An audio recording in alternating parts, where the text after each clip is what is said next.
How strong are children to stand up for themselves? How strong are children to stand up peer pressure, even the social media pressure? Have you ever thought how your child would react if someone bullies him on social media? Are children prepared to stay strong and don't follow the crowd? Do they have an installed strong perception of themselves? Do they feel good enough? Children just want to fit in. Children just want to be accepted and to be liked by other kids in school.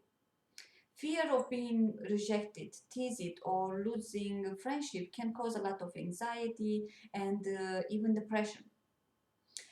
So, feeling good enough, it's all what a person, what a child needs to stand up for himself, to not compare himself, to not let others' opinions, to shake their opinions, their beliefs about themselves, to not be afraid of judgment, to not be afraid of rejection. And we can help our children to develop this belief of being good enough. And we need to start early. We need to plant deep roots from an early age, from which will grow a strong, independent, confident sense of self-worth. So how can we do this? First of all, we need to give our children a sense that our family matters.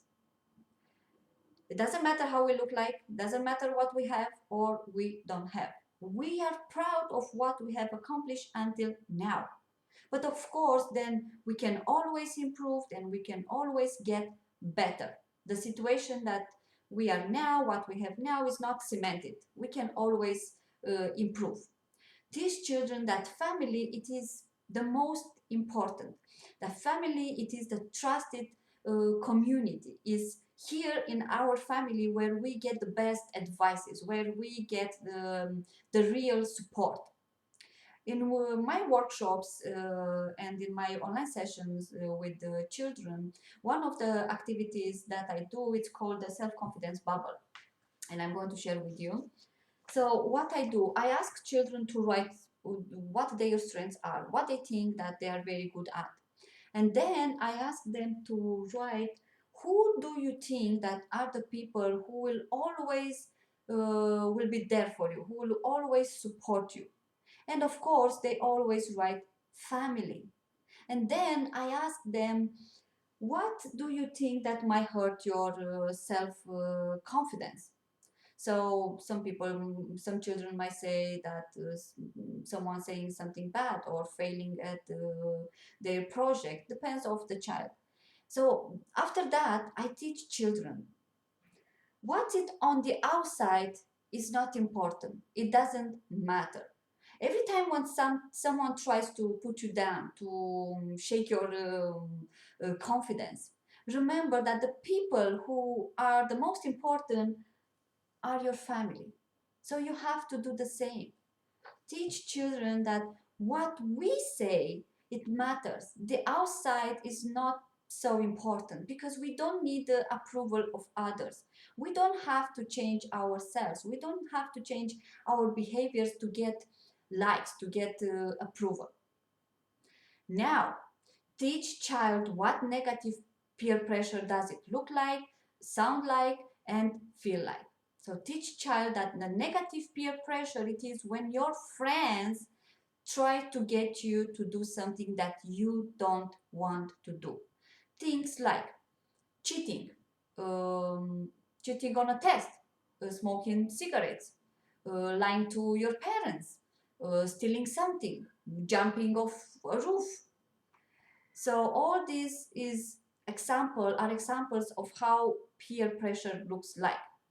Then explain to the child that negative peer pressure can cause you hurt, can hurt you, or to get you into trouble with your parents, with us, with your school, and why not even with the police. And then talk to your children about their values.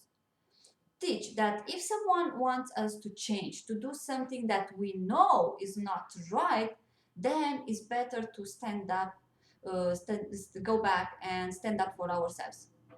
So ask your child, what do you want for your life and why it is important? Ask, how do you feel about lying, cheating, stealing?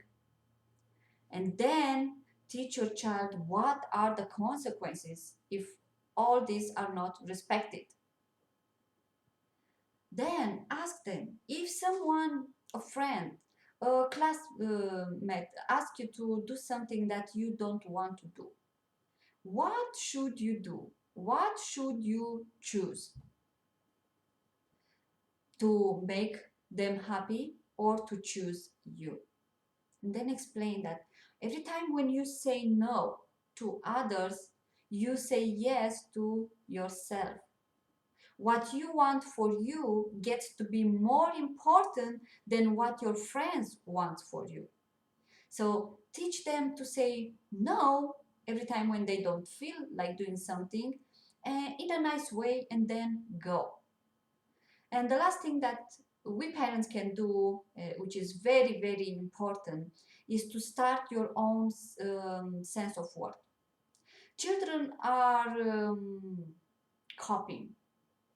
Children learn more from what we do than what we say.